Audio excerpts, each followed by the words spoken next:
Okay, so we're going to take a look at our next tracker lab. This one's going to be a little more complex because we have a series of graphs that we're going to make because we're going to look at several different collisions and check to see if the momentum is conserved in the collisions that we're looking at. Now, we won't really be doing any linearized graphs, but what we're going to do is it's going to be a lot like the energy one where we looked at the kinetic energy and the potential energy and then the total energy to see what happened to the energy throughout. What we're going to do this time is we're going to look at the momentum of one object, the momentum of a second object, and then we're going to see what happens to the total momentum of our system comprised of the two objects. So let's get started.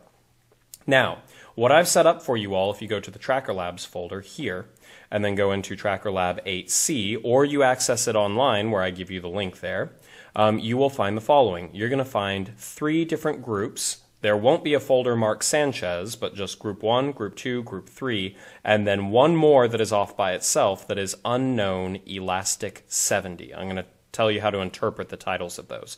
The first string of numbers was actually when I recorded it. I've kept them that way so I can kind of keep them in order. Now, you won't have the Sanchez folder. The Sanchez folder has a random assortment of some of the videos, one from each of the groups, so that I'm kind of spreading things around. Whichever group you choose, so if you go with group 1, you'll use these 3 videos. If you go with group 2, you use these 3 videos. I've got them set up where you kind of get a good cross-section of all the possibilities, no matter which group you choose, and to make certain that I wasn't doing just one of the groups, the folder that you see here marked Sanchez is actually 3, one from each of these groups. That should be pretty representative. All right, now that we've got that, let's jump in and let's start with one of our first ones. So I brought up Tracker here. I'm going to do File, go down to Import. We need to bring in the video, so I'm going to select Video. And here is where, again, if you're using my computer or your own, it's going to default to the Tracker folder. That is not where we want to be. Do not import tracker icon.png. Up here, you can click on Desktop. That'll take you to the desktop where you can look around. Why do I have a folder that doesn't have anything next to it? I will look into that later. In the meantime, I'm looking for the folder marked Tracker Labs. Here it is, Tracker Labs. And then in here, I'm looking for Tracker Lab 8C. That's the one we're looking at today. And you all will choose one of these, group 1, 2, or 3. The folder marked Sanchez will be gone in the future, but I'm going to go with Sanchez. So here we go. I'm just going to load the first one that I've got. I think in each of them I set it up where elastic is the first type of collision you'll have. Now this one says elastic. They have different masses and both of them are going to move. So this is one of the more complex ones, but I'm going to go ahead and start with it, and I'll point out how we've got each of these, how to interpret them. But this one is elastic, different mass, and both move. So you're going to see some of them where in your folder it might say inelastic, different mass, and both move. We'll talk about what that means. There's also where they have the same mass, and then there's ones where they have different mass, but only the one that says both move has both of the carts moving. So I'm going to import this. And it's going to take a minute. There are going to be a few things that we're going to need to do on these. Now, when I set up my camera, unfortunately, I set it up upside down. In some of the stuff that they do, like there isn't a right side up or upside down for my cell phone, so the screen just rotates, and I don't actually know until I get the stuff here. So we are in upside down world, but not the scary one from Stranger Things. So here's what we're going to do. Here's something that we haven't had to do before, but I'm going to show it to you because it's a useful thing. You can track it like this, but it's a little disorienting. It's making my head hurt some. So what I want you to do, we come up here to Video, go to Filters, New, and Rotate. Then click 180 degrees, and bam, we have got it actually fixed up completely. All right, now I'm going to point out a few things because this one is one of the more complicated ones. It just happens to be the first one that I chose. So we're going to jump straight into kind of the complex one. So if I zoom in on this, which I can do with my mouse wheel, you'll notice that we have my low friction cart, but we've got a shiny thing in it. It's one of the brass weights. Whenever they say different mass in there, that means that the first car, the pink car, the one that's on the left that usually does most of the moving, it has an extra 200 grams in it. And when we start working with them, I'll tell you what the masses are. But the carts themselves are 70 grams. And then with different mass, I've put an extra 200 grams in there. So this one is 270 grams, and this one is only 70 grams. Okay, we're going to come down here and find the parts of the video we need. I come in above. Slow it down some. This computer's kind of doing a couple things with the recording all at once. It's taxing the system a little bit, so I apologize that it's slow. Hey, we look here, and we can see my hands pulling away. So let's say that we're going to start down here. We see a frame of 300, we'll call it 370. We're going to go from 370 to let them hit and bounce off a little bit, maybe 430. So we're going to go 370. We come up to the film strip, start at 370. And I'm going to do something different. I want you to do step size of 3 and then type in 430. It may automatically update that to something other than 430. Nope, looks like I did a multiple of 3. That's great. That's okay if it changes it to like 431 or something like that. No big deal. But we're going to do the step size of 3. If you check back in the supplemental to what I did with the energy, we're going to see that we're going to end up with less noise. We're going to have fewer points, though we'll still have a few, I bet, where the velocity doesn't go like spike up and then spike down and then spike back up and spike down. This step 3 is actually going to cut down on that. It's basically going to do a measurement every third frame instead of taking every individual frame. All right, now we need to teach it the length of a meter. I'm going through a bit faster than I have in the past, but hopefully you all are still familiar with this. We've been doing it for quite a while now. Remember to change it from 100 to 1. This is 1 meter. And then I'm going to bring my axis, and I'm going to try and line it up on the left car. It's probably a good way to go. And then to make certain that all the motion happens in one direction, if they bounce off, you might get a little bit better by going partway through. That's okay. And then I'm just going to line this up. There is a little bit of a tilt, as you can see, to the video, and so you might try and line that up, but it shouldn't cause much in the lines of problems. Great. My axis is set up. Here we go. We're going to create a point mass track. Now we want to do an auto track again. No need to go through here and click on each one. Hold down Control and Shift. We get the circular crosshair. I like to click a little bit to the left on the pink dot so you can see what it's matching is the pink dot and then the blue next to it. I'm going to drag this down here so I can watch it as it does the match. It seems to be tracking it just fine. We can see here it's going up, and then bam, it bounces off, kind of stops, maybe rolls backward just a little bit, and there we go. All right, so we've got the track for the first one. We're going to come back to this, but here's something new. We have a second object, so I want you to go back up to Create, Point Mass, and now we have Mass B. You can actually track several things in the same video. So I'm going to come in here, and I'm going to pick the side of the green dot, and I'm going to track this as it goes forward. Seems to be tracking it all right. And there we go. It collides, bounces off. Might be a little off on where it's tracking, but I think that's pretty good, so we'll go ahead with that. Here's where we need to collect our data, and I'm going to walk you through what to do with it. So I want you to come down here. We're on Mass B. There's a little drop down here. Let's go to Mass A. I'm going to go to Table. I'm going to add Vx. The big thing that we actually want is just the speed in the x direction, or I should say the velocity in the x direction, because we're selecting out the x component. So I just want in my table the time and the velocity in the x. We're not going to deal with the other stuff. I'm going to hold down Shift and left click those and copy them. You can right click and do copy or Control C, and then come to Excel or whatever equivalent you're using and Control V. Now, we've got some data here for Mass A. I'm going to leave a space, and I'm going to go back over, and let's get Mass B. We come down here to the table, do the drop down, go down to Mass B.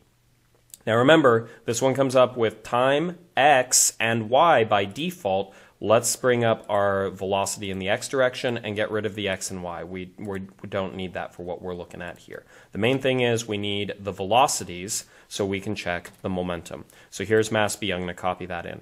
What I like to do is this. In this empty space next to Mass A, I like to put the mass in for car A. On this one, remember I told you it's got the shiny mass in there, so that's 200 plus 70 for the cart. So I'm going to call this 0.270 for 270 grams. Over here, cart B has no mass in it, so it is 0.07070 grams.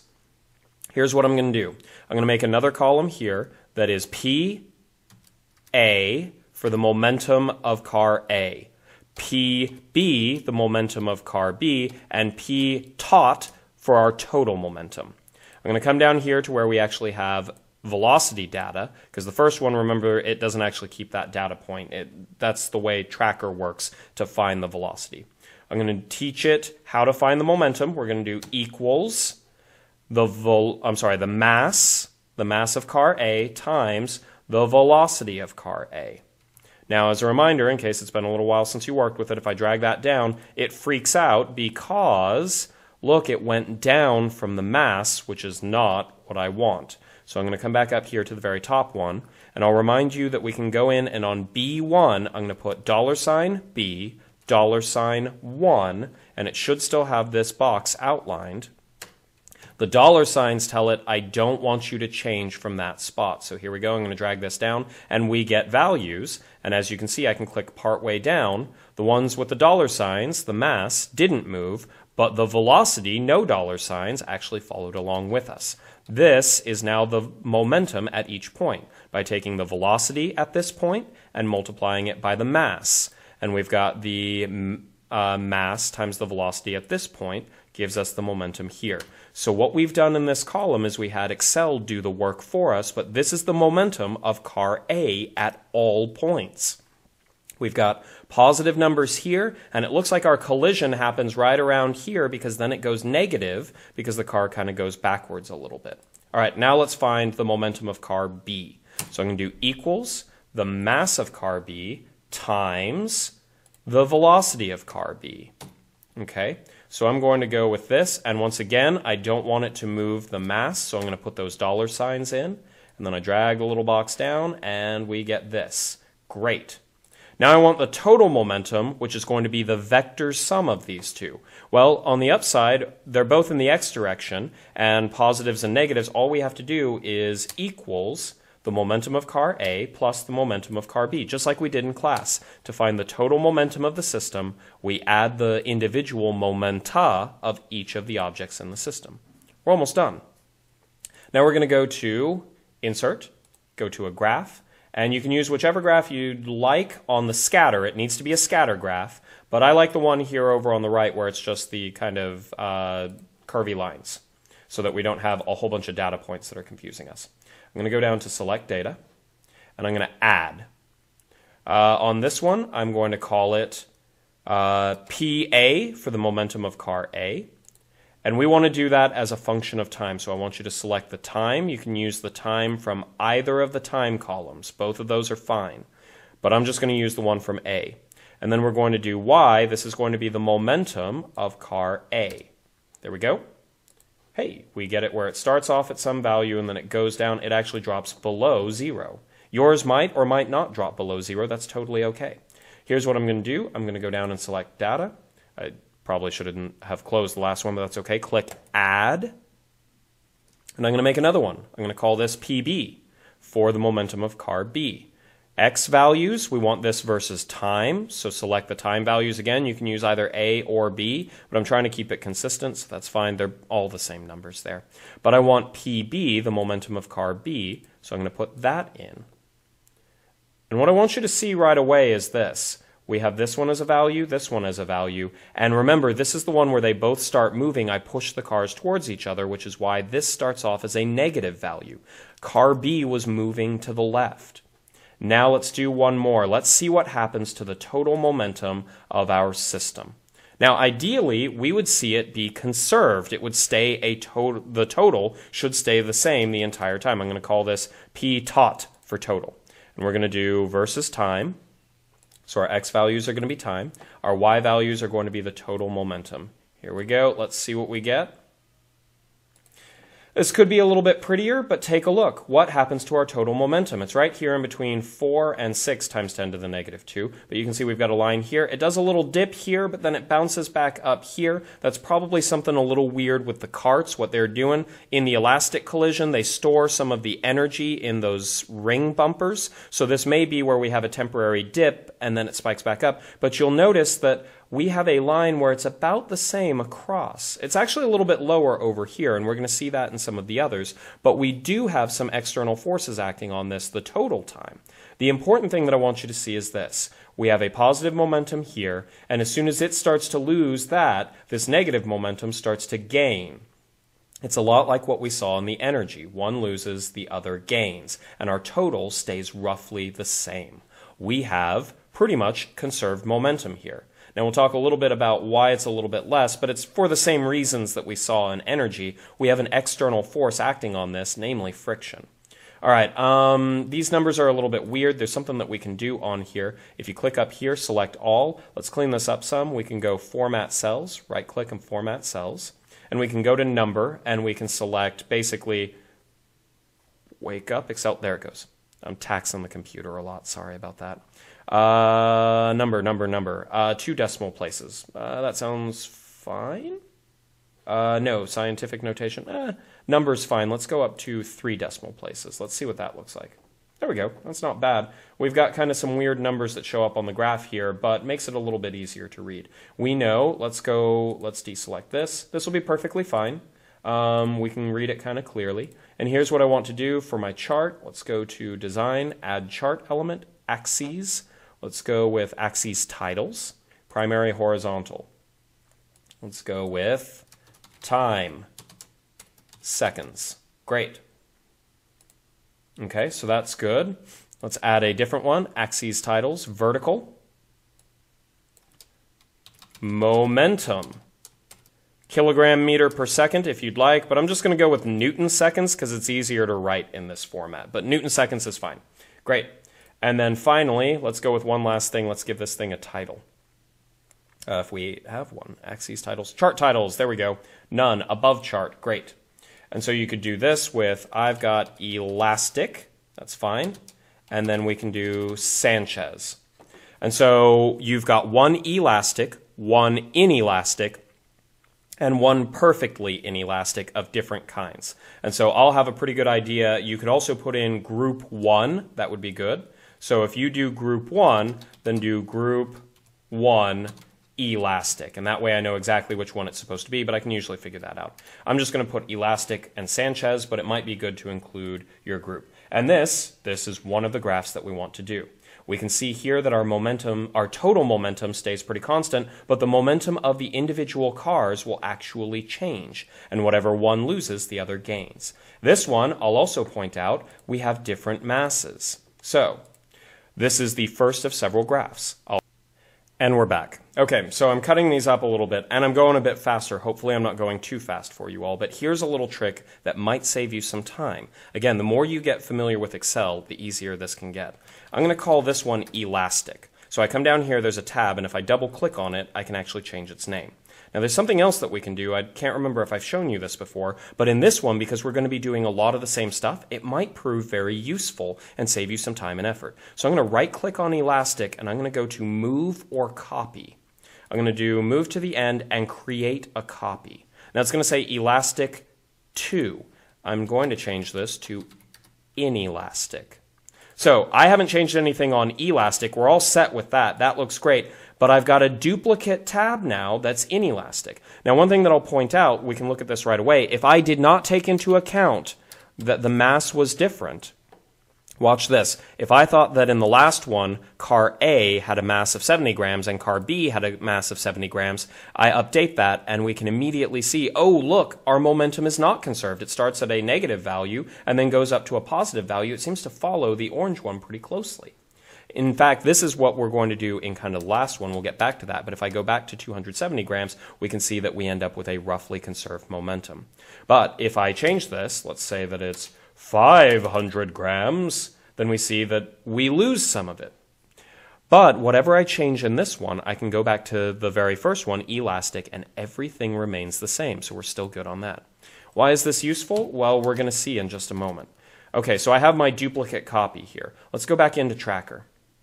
All right, so this one's pretty good. You could save this if you wanted to hold on to it, but we're pretty good on this one. Let's do import. Let's bring in a different one, video. So I'm in my fictitious folder that no longer exists, Sanchez. We're going to go inelastic with the same mass. So this is going to be an inelastic collision where they're pretty much the same, they're the same mass, and only one of them is moving. In fact, this is the simplest setup that I've got for you in these. You can either have where the two carts are the same mass, they are different masses, or they are different masses and they are moving. I started with the hard one that had two different masses and that they were both moving. So this one is going to be probably one of the simplest ones. Now in each of the folders, whichever folder you choose, you will have one that has the same mass, one that has different masses, and one that has different masses, and they're both moving. Hopefully this will load up soon. I've got a bunch of things open on this computer and it may be slowing down some. Okay, sorry for the jump there. This computer is the little engine that could, and it's having trouble. It turns out the resources required to record these videos are actually a decent amount, so I stopped it for a moment and got this loaded up. But here we are. Inelastic, same mass. Now, like I said, my camera was upside down. I apologize. Go down to Video, Filters, New, Rotate, and click 180. There we go. We're back in the game. I'm going to quickly go ahead and teach it the calibration stick. You can do this in any order. There isn't really a necessary order. And you can go back and fix it afterwards. Even if you make a mistake and do the track, you can always go back in and change the length from 100 to 1. You can change a bunch of the stuff. So order isn't necessarily that important. However, we do need to find what frames I want. So I'm going to go through here. I pull it back. Oh, looks like I let go of it there. I'm going to drag this back some. Too much. It can get a little choppy. I apologize that this computer is not the most powerful ever, but it's one that I brought in for you all. So I like to kind of go to a nice even one, so we'll go 310. We know my hand is completely away from that. That's fine. And then dink. We'll go up to maybe 360. So 310. 3 is going to be our step size, and 360. Now one thing you're going to notice is it's probably going to shift from 360. Yep, there it went to 361. That's totally okay. It needs it where the difference between these two is an even multiple of 3. That's why it added 1 on there. So you can totally do that. That's perfectly fine. But that gets us the range that we're looking for. All right, now I've got it chopped up. Let's see. Here we go. I need to set up an origin. So I'm going to do it just the same as we've done before. Boop-a-doop-a-doop, doop-doop-doop. There we go. Great. I'm going to hide my origin. Eventually. Come on, computer. I believe in you. And then I'm going to come over here and do the auto track just the same as we had before. Search. I'm going to watch it, make certain that it goes. That's looking good. Looking good. Bam! Looking good. Okay, so that one seems fine. We're going to go over create point mass. We just do it again, and it's going to create a second one. We're going to follow the green car, car B. Search. Boop, boop, boop, boop, boop. It's not doing anything, and then bam, there it goes. Starts jumping into action. Get with the program, man. All right. Table, let's see. I'm going to bring in the X velocity, get rid of X and Y. And then go over to mass A, do the same thing, bring in the X velocity, get rid of my X and Y coordinates because we're only looking for the velocities in this one. That's what we're using Tracker to find. I'm going to copy these. This is mass A. So I'm going to come back in. Here's where having the copied tab is really useful. Click back up here and paste it in. And you'll notice that, hey, we've got it on top of there. And now what I'm going to do is I'm going to get rid of, we didn't have as many data points on this one, so I'm just going to drag down here and delete these. Great. Now, our graph looks really weird right now, but that's for a couple of reasons that we're going to get into in just a moment. We need to have mass B's information, so I'm going to come back over here. I need to get mass B. I'm going to select that and paste that one in. Now our graph looks really crazy town, but look, all of our momenta are 0 because it's calling a mass that is no longer there. Now in this one, I told you they're the same mass. They're both 70 grams. And when I put both of those in, we get the following. Now, you'll notice that it all drops down to 0 at the end. That's because it's still taking this row. And you'll notice that we don't have a velocity there. So those are all 0, so I'm going to delete that. Bingo. Here we go. Our blue momentum starts off here, and then we have the collision, and it loses some momentum, but the other car gains the same amount. We can see our total momentum stays pretty well constant. Now, we have a slight decrease in the total momentum over time. See if you can come up with an explanation, even though I've kind of hinted at it up to this point. So that's not surprising, but you can see that our total momentum is pretty much conserved. In fact, we're almost done here. In fact, by copying this previous one, look, we've already got a title, we've got our axes marked, we've got our graph looking pretty good. The biggest thing that we need is this is no longer elastic, it's inelastic. Just have to go in and change a couple of things, and we're pretty much done. Now, notice that I put in the same mass for both of them because this is one of the ones where they have the same mass. Take a look at what it's marked. If I had that it was 270 grams, you'll notice that our momentum is very much not conserved. But that's not the case that we're looking at. I don't have the big mass in this one. You can see that it's an empty cart. Both of them have the same mass of 70 grams. And when I put that in, we do end up with our momentum conserved. Great. We're almost done. In fact, many of you probably have a pretty good idea of what we're doing next. Let's go down to Inelastic, and let's do move or copy. Move to the end, create copy. And I'm going to change the name of this to perfectly Inelastic, or to save some space, perf Inelastic. Whatever's convenient. In fact, I'm probably not even going to get this file, so it's whatever you want to do. Great. Now we've got yet another copy so that we can make our lives much easier. All right. So I'm going to stop this real quick, and I'm going to load up the other one so we don't run into any problems with it. Great, we're making pretty good time here. I've loaded the last of the ones that I'm going to look at, which is perfectly inelastic, different masses. Now, once again, it's upside down. Let's go Video, Filters, New, Rotate, 180 degrees. You all do not have to do this, but I think it would be a good move so that you can see the carts more clearly. I think it would mess with my brain a little bit if they're upside down. Okay, great. Again, order doesn't really matter on this. I like to do this early because usually I'm in the frame right when these cars launch so that I can push them. So I like to set the calibration stick when I'm not foolishly in the way and I can actually get them marked pretty well. Great. So we're good on that. Now I'm going to bring this forward. Let's find what we actually need on this. Oh, okay, that's a little much. Back up some. Let's see. So I can find my end point here. The other one's about to go off the frame. So we're looking at about 390, maybe 400 as our end. Might even be able to get up to 400, but we'll see. Come on, computer. Work with me here. There we go. 238. Let's call that 240. 240. Let's do 3-step as our step size. Again, that's been making our graphs a lot cleaner. If you look at some of the previous ones we did, we had stuff where it'd kind of go way up and then go way down, and it was all over the place with it. You'll notice that our graphs don't look nearly like that anymore, and you can take a look at one of the previous ones we did with energy to see the differences in that. Now, we said that we'd go to about 390, maybe 400. So I'm going to do 400. Let's see what we get there. Yep, the green dot is still on the screen, so that's fine. I was just afraid that it was going to go off the screen and confuse the computer. Great. Okay, so we're good and set. Let's teach it a coordinate system. So I'm going to put my origin here on the car A. And then you'll notice that it was a little above. I'm going to bring this down so everything happens in one dimension. It'll clean it up some for us. Great. So I'm going to come here. We're pretty good. Let's do a point mass track. I'm going to track here, again, on one of the sides of the stickers. I find it can follow it a little bit better there, and I'm going to watch it and make certain that the dots are all in the right places. It doesn't go anywhere crazy. Bam! And then because that's Velcro, they stick together.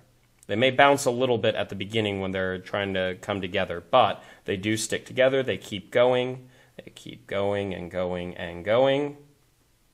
But everything looks good on our track, and then we get to the end. Awesome. Now, one of the things that you may already realize is we're going to end up with a lot more data points on this one, so I'm going to show you how to work with that. All right, here we go. I'm going to track car B.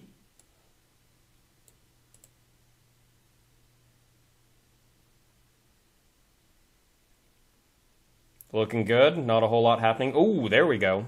Now it's starting to move. We can see that our table filled in. We were just at 0 there at the beginning. It goes up. And now we've got kind of a constant slope, so we've got pretty much a constant velocity. All right, this one's going to have a lot of data points, and depending on which ones you do, you may find that one of your previous ones has a lot of data points, and that you needed this information a little bit earlier. That's okay, you can always go back and fix it. I'll show you how to work with it.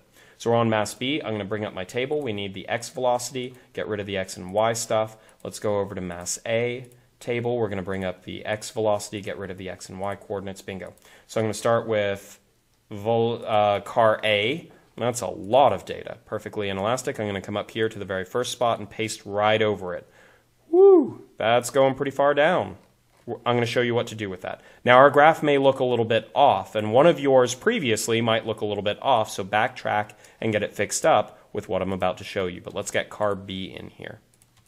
Car B.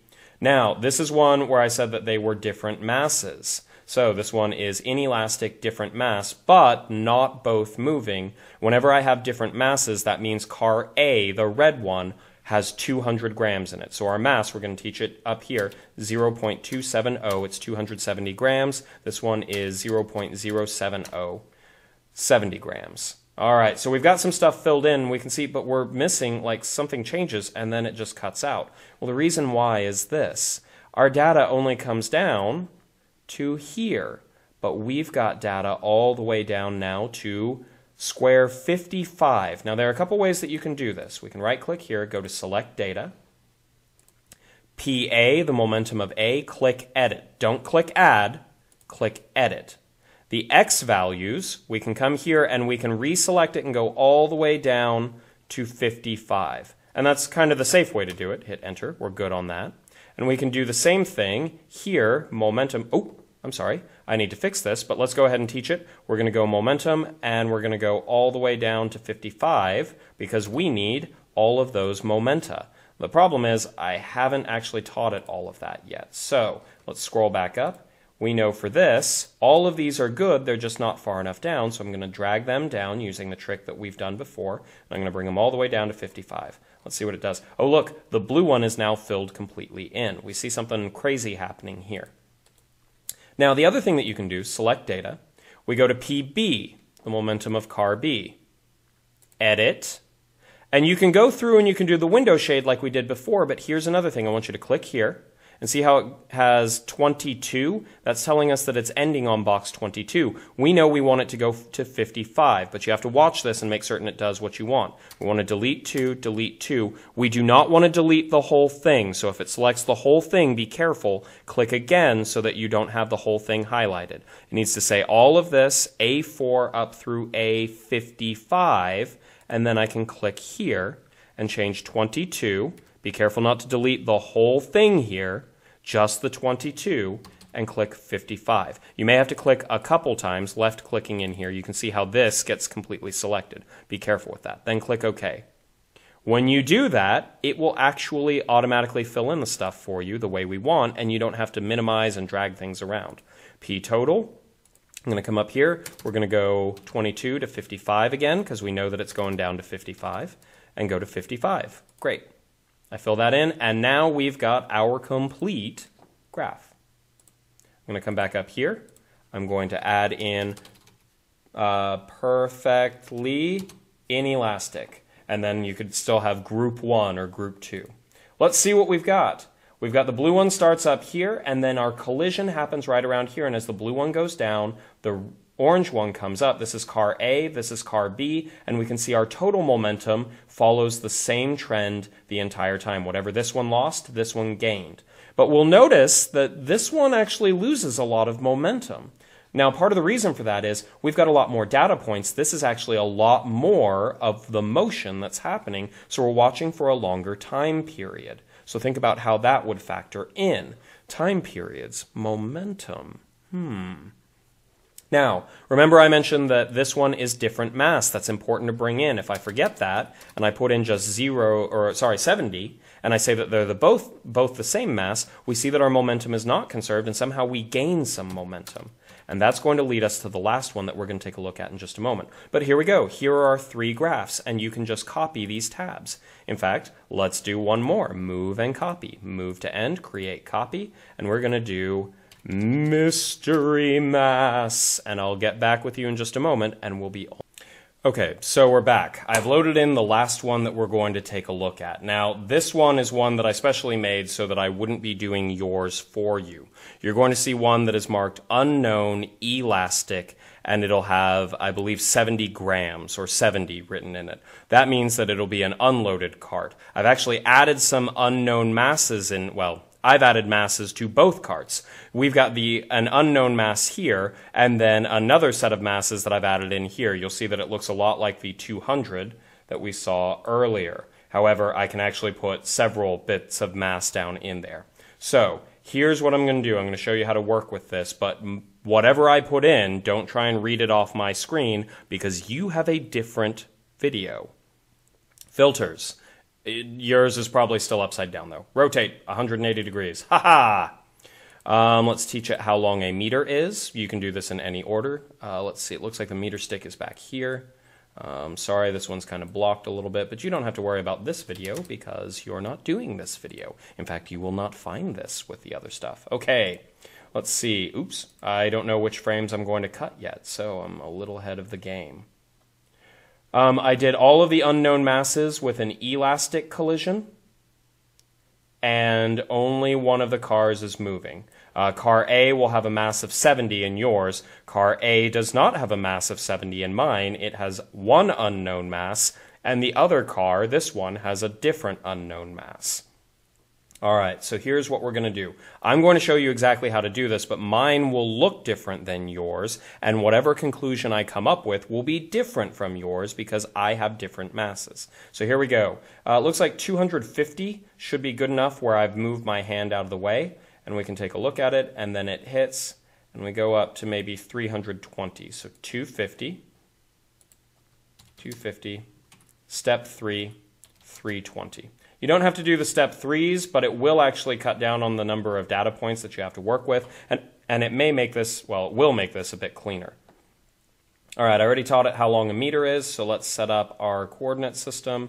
The origin is here on car A. I'm going to move this over. Come on. And you can see that it's a little bit lower, so we don't have this perfectly level. I apologize. I'm not the best camera person in the world. That being said, it's nice showing you how to work with this in Tracker. You could video things just with your hand holding the cell phone, and as long as you can hold it mostly still, then you should be in good shape. There are some other things that you could do, but we're not going to go into that level of detail.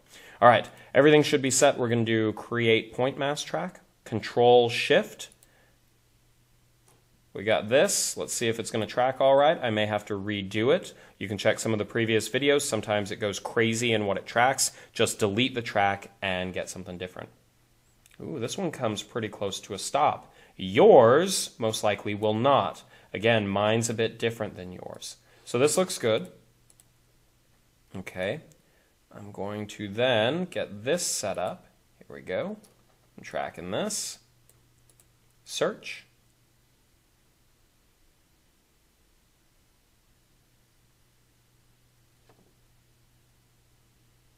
There we go. We are collecting our data. That looks pretty good. So here's what I'm going to do. Table. I'm going to bring in the x component of my velocity because we're dealing just in the x direction. You can bring in the y component, but it's just going to be a bunch of zeros pretty much. All right, good. That's mass B. Let's go to mass A. Do the same thing. We want the x component. Get rid of those things. They're not useful to us, at least not in this lab. I'm going to come down here, copy all of it, and go back over to my same Excel spreadsheet. I'm going to go to the Mystery tab and paste in mass A. Now, one of the things you'll notice is, see how it only comes down to here? That last one I did had a bunch of extra data points. So what I'm going to do is I'm going to select, click here for 27, or you can just grab like this, come all the way down to the bottom, and let's just delete it.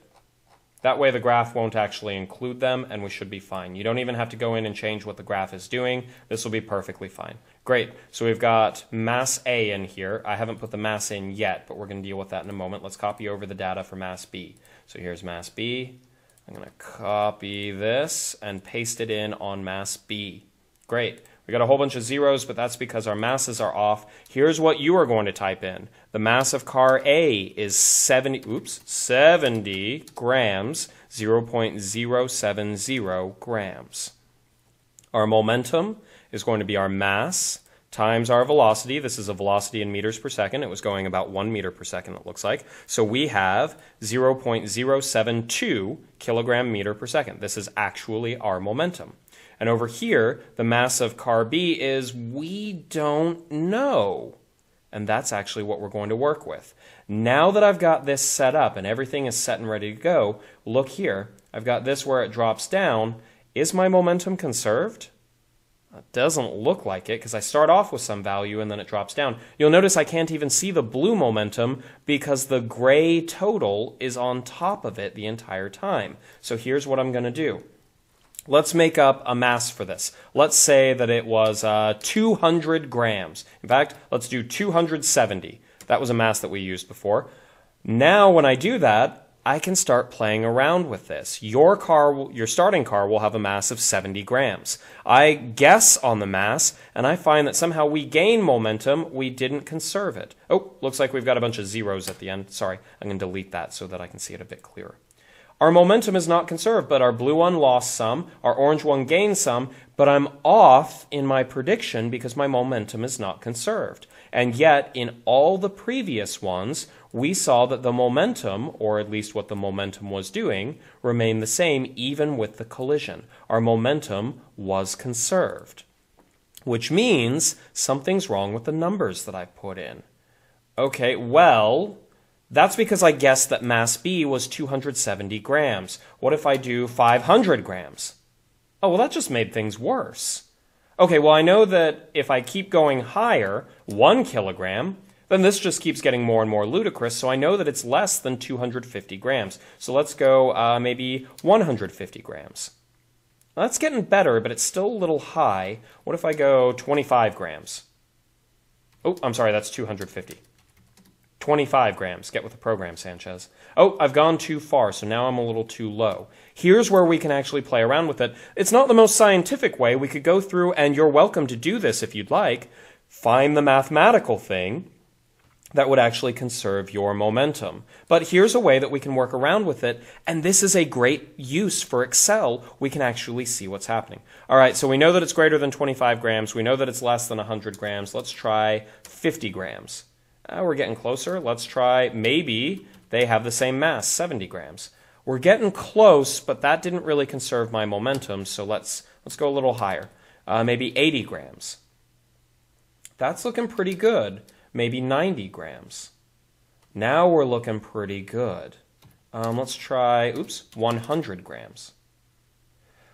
At this point, you'd get a better result if you go through and you try and do them mathematically, but we also know that over time we're also going to lose some of our momentum. This one has about the same, but we start a little bit higher and end a little bit lower, and hopefully you've come up with an explanation as to why. So it may be difficult for us to actually take the numbers and solve. I would say in my case, anywhere from about 100 grams on the high end, if I go up to 110, that's a little too much. I clearly gained some, but I could see it being 100 grams, though I think it's a little bit less. It might be something like 95 grams. That looks pretty good. Or anything as low as maybe even 80 grams. That's a little low. I think I'd probably go a little bit higher than that. My point on this is there is actually a mass of that cart, and I will tell you later on in class so you can compare. But don't worry about getting the exact value because we're eyeballing it here. We're doing the best that we can.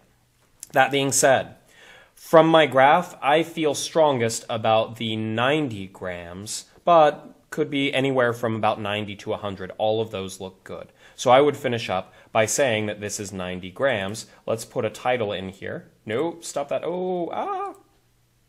It's a little bit delayed there. I'm going to call this one Mystery, and then I'm going to follow it up with my guess on what the mass is. So let's call it 90 grams. Sanchez. All right, so the nice thing about this is, one of the things that I pointed out for you, because this is one of the first times that I've had you make several graphs like this, one of the nice things is being able to copy these tabs can save you a lot of time and effort. So hopefully you'll get some use out of that, and again, you're learning a bit more about Excel or something equivalent to it. All of them should have the ability to copy those tabs. Worst case scenario, what you can do is you can always save the file. In fact, that's a good idea for me to do. I haven't done that yet. Student data lab 7C. I'm going to go up, load in, load in, load in. My computer's a little slow. I apologize. I'm going to go out some. I don't want it in tracker lab 7C. I want it in 8C. I'll create a folder that says student data. For now, I'll put it in Sanchez, and I'll do 2018 Sanchez. And what you could do on this is, if you're having trouble copying those tabs, we could say that my very first one was Elastic. Save it like that. And then simply load it up and then do Save As and go to the same place. Inelastic. And then, since they're two different files, you may not have the separate tabs, but you can open one of them and change it with the new data. That would be great too. The last thing I'll say is this. You can take these, and if you want to make it easier to submit them, let's see, do I have PowerPoint on here? I do, PowerPoint. It'll be a moment while this loads up, but we can paste them into PowerPoint. You can save them as a PowerPoint with all the graphs on just one page, or at least you should be able to. Let's find out. And then, so I'm going to minimize this. I'm going to select my first one, which is Elastic. I'm going to copy that. I'm going to paste it in here. Control V. Let's see if it'll do it. Hey, there we go. And I'll drag it over to the side here so it looks nice and pretty. And then I'll go back in, go over to my other one, or my different file if I need to. Open this up, paste, Inelastic, do the dragging thing, come on. And then basically do this with each of my graphs. When I do that, I can save this PowerPoint so that it's just got these graphs in there already made for me, and then you should be able to submit that. I will say one final thing, especially in PowerPoint. One of the things that you can do is you can do right-click, paste as a picture, and that might make it where it's a little bit easier to work with than it trying to bring in the full graph. Any of those will be fine. And so all of these look fine. I could have cleaned this up where our 0 is actually further down, but since we have a negative number, it's nice seeing where it transitions from negative up into the positive. On the AP exam, you're very likely to see some graphs a lot like this, where we see the momentum as it changes over time. In fact, in class, we've already looked at some sample problems that have things very similar to it. Now, we've got some stuff in our measurements. We can see that our total momentum dips down and then goes up here. There are some things that might still act a little bit weird in Tracker, but we can see overall our momentum appears to be conserved for the total system of the two cars each time. All right. So we could save this and then submit this PowerPoint to me, or you could do these. It's however you want to do it. But that should be everything that you need to do. Now, as a brief reminder, on your mystery video, I can't say this enough, your mass will be 70 grams on car A. However, I used a different video with unknown masses in here. I put some extra ones in here to throw everything off, and a different mass in here. You have an unknown mass, so play around with this until you get the momentum conserved and see what conclusion you draw.